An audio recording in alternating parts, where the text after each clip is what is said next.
بسم اللہ الرحمن الرحیم۔ السلام علیکم۔ رمضان المبارک میں غامدی صاحب کے ساتھ نشریات کا ایک خصوصی سلسلہ لے کر حاضر خدمت ہیں۔ دنیا نیوز کی رمضان ٹرانسمیشن میں آغاز کرتے ہیں۔ ہمارے ساتھ موجود ہیں ہمیشہ کی طرح جناب جاوید احمد غامدی صاحب۔ السلام علیکم غامدی صاحب۔ وعلیکم السلام۔ آپ سے بہت شکریہ آپ کے وقت کا۔ پروگرام میں ہم ابتدا میں قرآن مجید کے اندر زیر بحث اخلاقیات سے متعلق ایسے معاملات جن کو اس مہینے میں مسلمان اپنا کے اپنے آپ کو اللہ کی بارگاہ میں سرخرو کر سکتے ہیں، معاملات کو زیر بحث لاتے ہیں، حدیث بھی زیر بحث آتی ہے اور آپ کے سوالات بھی۔ آج جس موضوع کا میں نے انتخاب کیا ہے وہ اسراف کا موضوع ہے۔ قرآن مجید کی سورہ بنی اسرائیل میں ارشاد فرمایا گیا ہے، تم قرابت دار کو اس کا حق دو اور مسکین اور مسافر کو بھی، اور مال کو بیجا نہ اڑاؤ، اس لیے کہ مال کو بیجا اڑانے والے شیطان کے بھائی ہوتے ہیں اور شیطان اپنے رب ہی کا بڑا ناشکرا ہے۔ سورہ بنی اسرائیل کے اندر یہ بات ذکر ہوئی ہے۔ اس بات کی توضیح میں بھی غامدی صاحب نے اپنی تفسیر البیان میں کچھ نکات لکھے ہیں، میں چند پڑھ دیتا ہوں۔ آپ فرماتے ہیں کہ مدعا یہ ہے کہ اللہ تعالیٰ نے جو نعمتیں انسان کو بخشی ہیں وہ جس طرح انہیں اپنی ذات پر خرچ کرتا ہے، اسی طرح اپنی ذاتی اور کاروباری ضرورتیں پورا کر لینے کے بعد انہیں اپنے اعزہ و اقربا اور دوسرے ابنائے نو پر بھی خرچ کرے۔ قرآن سے معلوم ہوتا ہے کہ اس دنیا میں اللہ تعالیٰ کا بندہ بن کر رہنے کے لیے دو چیزوں کی ضرورت ہے۔ ایک یہ کہ خالق کے ساتھ انسان کا تعلق ٹھیک ٹھیک قائم ہو جائے، دوسری یہ کہ مخلوق کے ساتھ وہ صحیح طریقے پر جڑ جائے۔ پہلی چیز نماز سے حاصل ہوتی ہے جو اللہ تعالیٰ کی محبت کا اولین مظہر ہے، دوسری انفاق سے جو اس کی مخلوق کے ساتھ محبت کا اولین مظہر ہے، پھر اس کا صلہ بھی خدا ہی کی محبت ہے۔ اس لیے کہ انسان جو کچھ خرچ کرتا ہے اسے در حقیقت آسمان پر جمع کرتا ہے، اور سیدنا مسیح علیہ السلام کے الفاظ میں اس کا دل بھی اس کے نتیجے میں وہیں لگا رہتا ہے۔ رام صاحب، دنیا کے اندر اللہ تعالیٰ نے انسان کی فطرت میں جن چیزوں کی محبت کو پیوست کر دیا ہے وہ مال بھی ہے۔ مال آدمی کماتا ہے اس لیے کہ اسی سے زندگی کا سروائیول بھی جڑا ہوا ہے۔ مال کمانے کے بعد حرص، لالچ، اس مال کو اپنی ذات پر خرچ کرنا، اس مال کے ذریعے سے لوگوں میں اپنی شیخی بگاڑنا، اپنا تفوق، اپنی برتری، اپنا علوف ثابت کرنا، یہ بھی ہمیں نظر آتا ہے بڑا مشکل کام ہے۔ جب آپ کے ہاتھ میں پیسہ آ جاتا ہے، مال آ جاتا ہے، اس کے بعد آپ اپنی ذات، اپنی ضروریات سے اوپر اٹھ کے سوچیں۔ اللہ تعالیٰ ہمیں یہ بتاتے ہیں کہ مال تو اللہ کی نعمت ہے، دنیا میں اس نے ہمارے لیے پیدا کیا ہے، لیکن پیدا کرنے کے بعد بھی کچھ ذمہ داریاں ہیں جو ایک بندہ مومن کے اوپر لازم ہو جاتی ہیں۔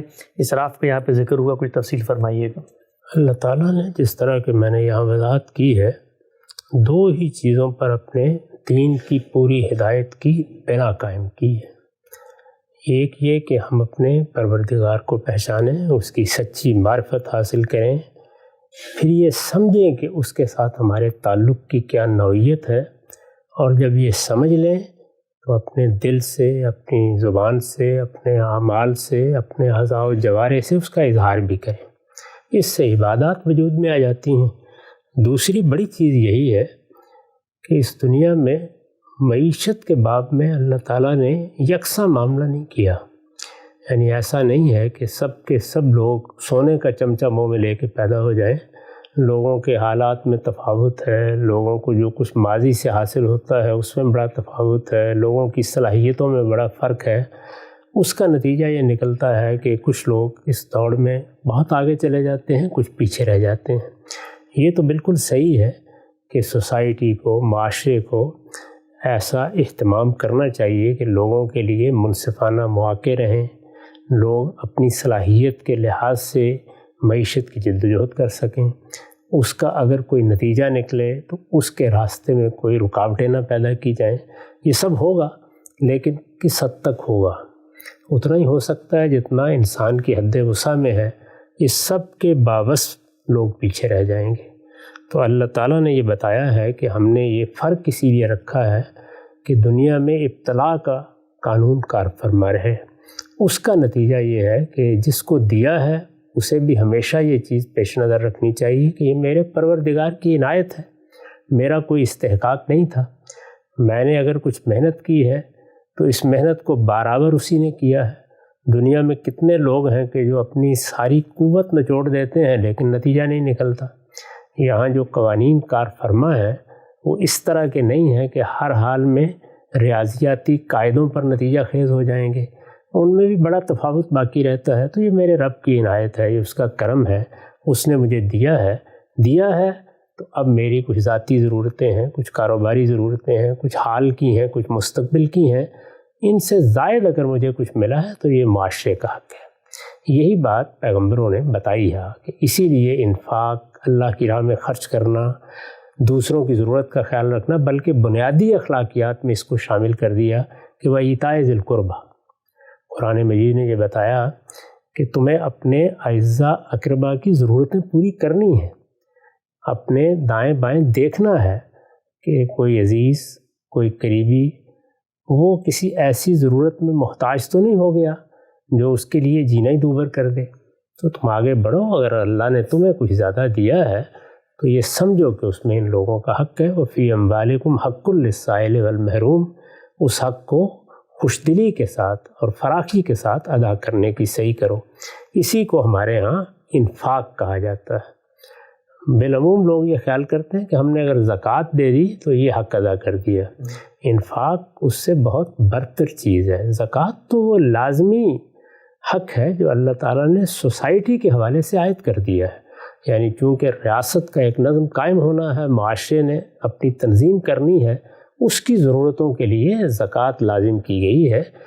اصلاً انفاق کا مطالبہ ہے، یعنی انسان اللہ کی راہ میں فراخی کے ساتھ خرچ کرے۔ تو اس کی تعلیم بھی دی ہے، ترغیب بھی دی ہے، اس کی تلقین بھی کی ہے، اور سورہ بقرہ کے آخر میں بڑی خوبصورت مثالوں کے ذریعے سے یہ بھی بتایا ہے کہ اللہ تعالیٰ اس میں کس طرح بڑھوتری پیدا کر دیتا ہے۔ تو بالکل واضح ہو گیا آیت کے اندر یہ جو بات آئی ہے کہ اعزاء اور اقربا اور مساکین اور مسافروں کا حق ہے تمہارے مال میں، اس کی وضاحت میں ہم سب نے اپنی اسی تفسیر میں لکھا ہے آیت میں سے اعزاء و اقربا اور مسکین و مسافر کا حق قرار دیا گیا ہے۔ اس کے صاف معنی یہ ہے کہ اس میں کوتاہی آدمی کو اللہ کے نزدیک غصب حقوق کا مجرم بنا سکتی ہے۔ چنانچہ قرآن نے یہ بات دوسری جگہ واضح کر دی ہے کہ ان حقوق سے بے پرواہ ہو کر اگر کوئی شخص مال و دولت جمع کرتا ہے تو یہ کنز ہے اور اس کی سزا جہنم کی آگ ہے، جس سے ہر بندہ مومن کو اپنے پروردگار کی پناہ مانگنی چاہیے ہے۔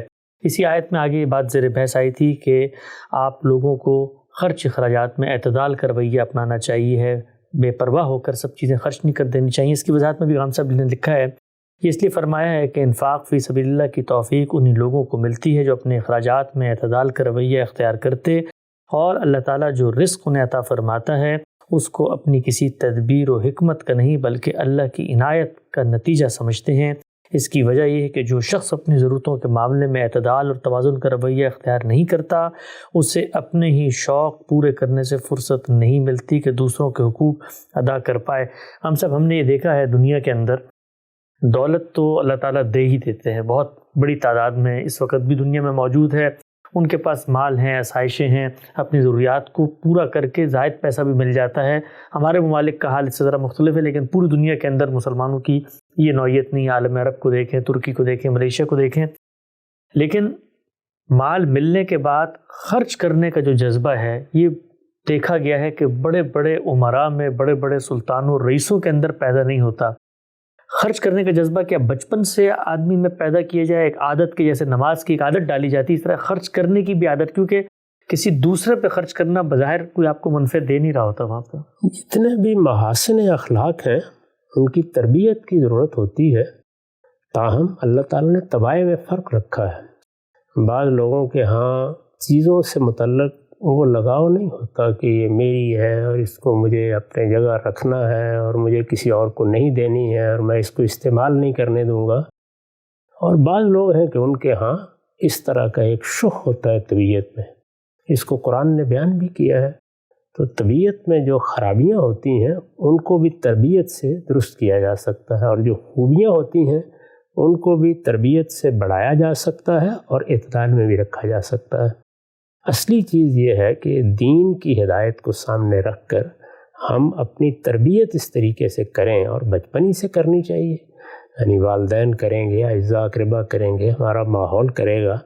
تربیت کے بغیر تو کوئی چیز بھی صحیح اصولوں پر نشو و نما نہیں پاتی۔ ہم کوئی بیج بوتے ہیں، اس سے ایک پودا نکلتا ہے، اس کی بھی ساخت پرداخت کے لیے بڑی محنت کرنی پڑتی ہے۔ دنیا میں جتنے کام بھی اللہ تعالیٰ نے انسان سے متعلق کیے ہیں وہ تہذیب اور تربیت کے مختلف مراحل سے گزرتے ہیں۔ تو تہذیب نفس کے لیے یہ ضروری ہے کہ ہمیں شعور ہو تو ہم بھی اپنے آپ کو خود احتسابی کے ذریعے سے بہتر کریں، اور جب ہم کسی کی آغوش میں ڈالے گئے ہیں، کسی کے زیر تربیت ہیں، کسی کے زیر سایہ ہیں، کسی کے زیر سرپرستی ہیں، تو جن کے زیر سرپرستی ہیں وہ بھی تربیت سے غفلت نہ برتیں۔ وہ بالواسطہ بھی ہوتی ہے، بلا واسطہ بھی ہوتی ہے، اس میں بعض اوقات ماحول آپ سے آپ اثر انداز ہو جاتا ہے۔ آپ کے والدین، آپ کے اعزاء اقربا، وہ خود مال کو کس نظر سے دیکھتے تھے، ان کو اللہ تعالیٰ نے کوئی نعمت دی تو انہوں نے کس طرح اس کو عام کرنے کی صحیح کی، اپنی ذمہ داریاں کس طریقے سے پوری کیں، تو اس کے انسان کے گرد و پیش میں شواہد ہوتے ہیں۔ اسی طرح سے یہ کوشش کرنی چاہیے کہ لوگ صالحین کی روایات دیکھتے رہیں، یہ دیکھتے رہیں کہ اللہ تعالیٰ نے جن بندوں کو یہ توفیق دی ہے کہ وہ نیکی کی زندگی بسر کریں، انہوں نے کیا رویے اختیار کیے، اس میں صحابہ کرام کی مثالیں لوگوں کے سامنے رہیں، وہ بھی تربیت کا ذریعہ بنتی ہیں، اور آپ کی برادری میں، آپ کے علاقے میں، آپ کے تعلق والوں میں، آپ کے اساتذہ میں اچھی مثالیں موجود ہوں، وہ بھی اثر انداز ہوتی ہیں۔ پھر سوسائٹی میں جو لوگ نمایاں ہو جاتے ہیں، وہ علماء ہوں، سیاستدان ہوں، دانشور ہوں، وہ کیا مثالیں قائم کر رہے ہیں، تو یہ ساری چیزیں مل کے انسان کی تربیت کرتی ہیں۔ تربیت تو ناگزیر ہے، لیکن سارے انسان یکساں نہیں ہوتے، جس طرح کہ میں نے عرض کیا، ان میں اللہ تعالیٰ نے تفاوت رکھا ہے، تفاوت کا لحاظ کر کے کبھی کسی چیز کو بڑھانا پڑتا ہے، کبھی کسی کو گھٹانا پڑتا ہے، کسی میں توازن پیدا کرنا پڑتا ہے، اور کسی چیز کے معاملے میں ذرا زیادہ محنت کرنا پڑ جاتی ہے۔ یہی وہ طریقے ہیں جو اللہ تعالیٰ نے بندوں کو سکھائے ہیں، اور اس سے علم بھی بڑھتا ہے اور تہذیب بھی آگے جاتی ہے۔ بالکل ٹھیک، نقطہ بالکل واضح ہو گیا۔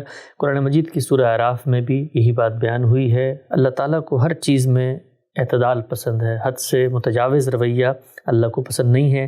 ارشاد فرمایا ہے، آدم کے بیٹو، ہر مسجد کی حاضری کے وقت اپنی زینت کے ساتھ آؤ اور کھاؤ پیو، مگر حد سے آگے نہ بڑھو، اللہ حد سے آگے بڑھنے والوں کو پسند نہیں فرماتا۔ ہم سب نے لکھا ہے، مطلب یہ ہے کہ پہننا ہو یا کھانا پینا، ان میں سے کوئی بھی چیز ممنوع نہیں ہے۔ خدا کی شریعت میں ممنوع صرف اسراف ہے، اس سے ہر حال میں بچنا چاہیے۔ مولانا امین احسن اصلاحی صاحب تدبر قرآن، وہ اسی آیت کی توضیح میں لکھتے ہیں، اللہ تعالیٰ قائم بالقسط ہے، اس وجہ سے مقسطین یعنی عدل و اعتدال پر قائم رہنے والوں کو پسند کرتا ہے، اور مسرفین یعنی عدل و اعتدال سے تجاوز کرنے والوں کو پسند نہیں کرتا۔ یہ بے اعتدالی افراط کی نوعیت کی بھی ہو سکتی ہے اور تفریط کی بھی، یہ دونوں ہی باتیں خدا کی پسند کے خلاف ہیں۔ نہ وہ یہ پسند کرتا ہے کہ آدمی کھانے پینے پہننے ہی کو مقصود بنا لے اور رات دن اسی کی سرگرمیوں میں مشغول رہے، اور نہ وہ یہ پسند کرتا ہے کہ ان چیزوں کو راہبوں اور جوگیوں کی طرح تیاگ دے۔ تبذیر اور تفریط دونوں ہی شیطان کی نکالی ہوئی راہیں ہیں۔ خدا زندگی کے ہر پہلو میں عدل و اعتدال کو پسند کرتا ہے۔ ہم نے یہ دیکھا ہے، اللہ تعالیٰ کی منشا کی یافت میں سرگرداں مذہبی لوگ اور ان کی روایات جب اللہ کی قرب کی متلاشی ہوتی ہیں تو اس میں حدود سے تجاوز ہو جاتا ہے۔ جس طرح اسراف میں خرچ کرنے میں تجاوز ہو جاتا ہے اپنی ذات کے اپنے معاملات میں، اسی طرح سے اللہ کی خوشنودی اور اس کی تائید کی یافت میں بھی تجاوز ہو جاتا ہے۔ اور ہم نے دیکھا کہ پوری کی پوری مسیحی روایت کے اندر یہ تسلسل پیدا ہوا کہ جس میں ترک دنیا ہے، اور ہمارے یہاں بھی صوفیاء کی روایت میں بھی بات نظر آتی ہے۔ یہ اعتدال پہ رہنا سب سے مشکل کام ہے، اس لیے کہ انسان یا پنڈولم کی طرح وہاں جاتا ہے یا یہاں جاتا ہے۔ انسان کے ساتھ یہ بڑا المیہ ہے، اسی سے بڑے فساد پیدا ہوتے ہیں، مذہب میں بھی، اخلاق میں بھی، تہذیب میں بھی، معاشرت میں بھی۔ انسان کو توازن پر قائم رہنا ہے، اسی لیے قرآن مجید میں جگہ جگہ اس کی تلقین کی گئی ہے، اور اللہ تعالیٰ نے اپنی مثال دے کے لوگوں کو سمجھایا ہے کہ یہ دیکھو میں نے اس کائنات کو بنایا ہے، میں نے اس میں میزان رکھ دی ہے، یعنی ہر جگہ ہر چیز اپنی صحیح جگہ پر قائم کر دی گئی ہے۔ تو تمہیں بھی یہ اس بات کی تعلیم دے رہی ہے کہ اللہ تطغوا فی المیزان، تم بھی اللہ کی بنائی ہوئی اس میزان میں طغیان پیدا نہ کرو، اس کو ٹھیک تول پر قائم رکھو۔ یہ ٹھیک تول پر قائم رکھنا ہے تجارت میں، معیشت کے معاملات میں، زندگی کے حقائق میں، معاشرت کی ضرورتوں میں، سیاست میں، ہر جگہ اس میں توازن رہنا چاہیے۔ وہی خرچ اخراجات میں بھی، چنانچہ یہ فرمایا ہے کہ ایسا نہ کرو کہ سب کچھ اڑا دو، اور ایسا بھی نہ کرو کہ تمہارے ہاتھ سے خدا کی راہ میں بھی کچھ خرچ کروانا ناممکن ہو جائے۔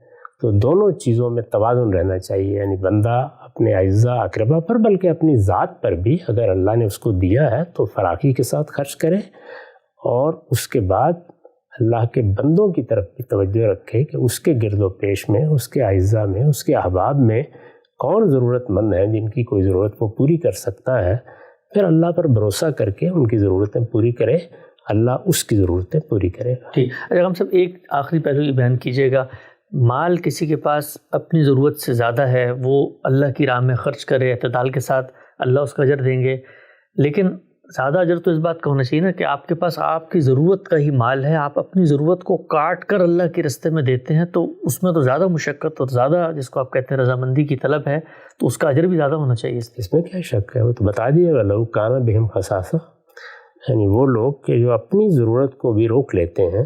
بڑی بات ہے، یہاں جو بات بیان کی جا رہی ہے وہ یہ ہے کہ لازم کیا ہے، اچھا، یعنی کیا چیز ہے کہ جو انسان کو ہر حال میں ملحوظ رکھنی ہے، اپنی ذاتی کاروباری ضرورتوں کو پورا کر لینے کے بعد باقی میں لوگوں کا حق سمجھنا ہے، وہ حق ادا کرنا ہے۔ اس کو اگر ادا نہیں کیا جائے گا تو وہ کنز بن جائے گا، اس پر وعید سنائی گئی ہے، لیکن آدمی اس سے آگے بڑھ جائے تو کیا ہی کہنے ہیں۔ تاہم اس سے آگے بڑھتے وقت بھی پیچھے مڑ کے ضرور دیکھ لینا چاہیے، جیسے کہ حضور نے تلقین فرمائی کہ کہیں آدمی اپنے اعزاء اقربا اور بیوی بچوں کو تو محروم نہیں کر رہا، تو اعتدال کے ساتھ معاملات کرنے چاہیے، اور اعتدال کے ساتھ بعض اوقات اپنی ضرورتوں کو روک کر بھی خرچ کیا جاتا ہے۔ اس وقت پاکستان کے اندر جو معاشی تنگی کی صورتحال ہے، اس میں ہم سب کو چاہیے ہے کہ ہم لوگوں نے اگر کوئی سیونگز کی ہوئی ہیں، کوئی مال جمع کر کے رکھا ہے فیوچر انویسٹمنٹ کے لحاظ سے، اس میں سے ایک حصہ نکال کے اپنے غریب، نادار، مستحق رشتہ داروں کو، پڑوسیوں کو ہم رمضان کے اندر بالخصوص ان کی ضروریات کو پورا کریں۔ سفید پوش لوگ ہوتے ہیں، لوگ اپنی ضروریات کو پیش نہیں کرتے، اور اللہ تعالیٰ غیب سے انشاءاللہ اس طرح کی انویسٹمنٹ کو پورا کر دیتے ہیں۔ سلسلہ گفتگو کو آگے بڑھاتے ہیں، روایت میرے سامنے ہے۔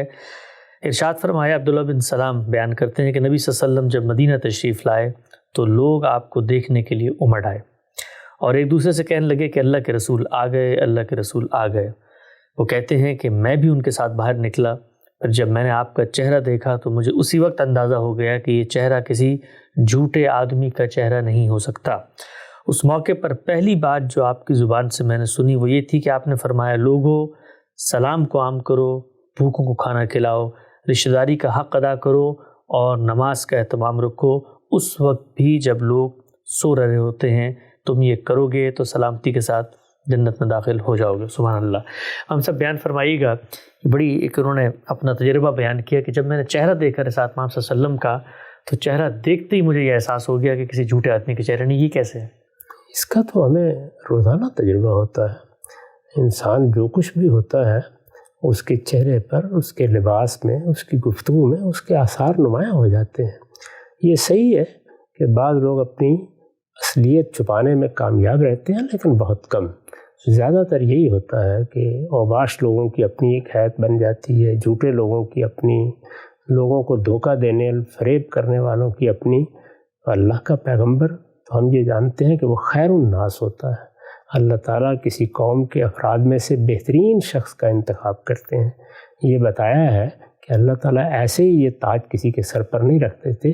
اللہ عالم و حیث یجعل رسالتہ، اللہ نے اپنے آخری پیغمبر کی حیثیت سے جس شخصیت کو منتخب کیا اس کے بارے میں یہی ہونا چاہیے کہ اس کے وجود سے، اس کی صورت سے، اس کو دیکھنے سے یہ معلوم ہو جائے کہ یہ کسی جھوٹے آدمی کا چہرہ نہیں ہے۔ یہ ہمارے روزمرہ کے مشاہدات کی چیز ہے۔ ہم بھی اپنی آراء قائم کرتے ہیں تو ایسے ہی قائم کرتے ہیں۔ پہلی نظر میں کیا چیز دیکھی، پہلی بات سنی، کوئی گفتگو کے دو جملے سامنے آئے تو اس سے اندازہ ہو جاتا ہے کہ جس شخص کو ہم دیکھ رہے ہیں وہ کس طرح کا شخص ہے، اس کی شخصیت کے محاسن کیا ہے۔ اسی سے تو ہم بہت سے فیصلے اپنی روزمرہ زندگی میں بھی کرتے ہیں، اور پیغمبر یعنی جس کو اللہ نے منتخب کیا ہے اس کے چہرے پر، اس کی چال میں، اس کے اٹھنے بیٹھنے میں، اس کے رہن سہن میں کیا کیا خوبیاں نمایاں ہوتی ہوں گی، اس کا تو اندازہ ہی کیا جا سکتا ہے۔ سبحان اللہ۔ ہم سے فرمایا ہے کہ سلام کو عام کرو۔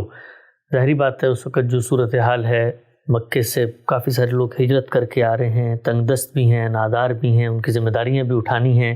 ذمہ داری اٹھانا خود ایک باعث مشقت ہوتا ہے، لیکن اس پورے ماحول میں اگر ایک دوسروں کو دعائیں دیتے رہو گے سلامتی کی تو اس سے اللہ تعالیٰ کی برکت بھی نازل ہوگی۔ بظاہر تو آپ صلی اللہ علیہ وسلم کی ایک ہدایت ہے، لیکن ہمیں دیکھتے ہیں کہ آج کے دور میں ہم سب جو لوگ بڑے مناصب پہ ہوتے ہیں یا کسی بھی سوسائٹی میں کوئی رتبہ رکھتے ہیں، وہ چھوٹوں کو سلام کرنا اپنے لیے ایک باعث تحقیر سمجھ رہے ہوتے ہیں. جو اسلامی معاشرت ہے اس میں سلام کی کیا اہمیت ہے؟ یہ دعا ہے، اور ہم ایک دوسرے سے ملتے ہیں اور ایک دوسرے کے لیے سلامتی کی دعا کرتے ہیں تو اصل میں اپنے غیر معمولی جذبات کا اظہار کرتے ہیں. ہمارے یہاں چونکہ یہ رسم بن گئی ہوئی ہے، السلام علیکم کہنا ہے یا مصافحہ کرنا ہے، اس کی حقیقت کو سامنے رکھنا چاہیے. حقیقت تو دعا دینا ہے. تو انسان دعا دینے کے معاملے میں بخیل ہو جائے، آگے بڑھ کے دعا دینی چاہیے.